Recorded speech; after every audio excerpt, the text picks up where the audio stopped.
श्रीपाद पिंपरी इथं गर्भपातामध्ये एका निष्पाप महिलेचा मृत्यू होतो आणि 8 दिवसानंतर जामगाव इथं आलिशान कारमध्ये फिरते गर्भपाताचं प्रकरण उघडकीस येते।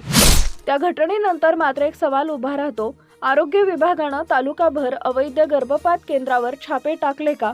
बोगस डॉक्टरांची यादी तयार केली का? एजंट सिस्टीम उघडकीस आणली का? जर त्यावेळी कठोर कारवाई झाली असती तर आज जामगाव इथं आलिशान कारमधून फिरतं गर्भपात केंद्र उघडकीस आलं नसतं। दुसऱ्या तालुक्यात येऊन बार्शीत महिलांचा जीव धोक्यात घालण्याचं धाडस कुणालाही झालं नसतं। आलिशान गाडी, गर्भपाताच्या गोळ्या आणि खुलेआम सुरू असलेला बेकायदेशीर धंदा। आरोग्य विभाग झोपेत होता का की सगळं माहीत असून डोळे मिटले होते? आजही प्रश्न कायम आहे, एजंट कोण आहेत? गर्भवती महिलांना कुणी फूस लावली?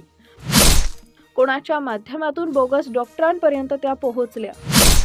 एकही एजंट अटक नाही, एकही नाव जाहीर नाही, एकही अधिकाऱ्यावर जबाबदारी नाही। मग दोषी कोण? फक्त बोगस डॉक्टर की त्याला संरक्षण देणारी यंत्रणा? बार्शी तालुक्यात अवैध गर्भपाताचा हा काळा धंदा थांबवायचा असेल तर फक्त कारवाई नव्हे, धाडस हवं।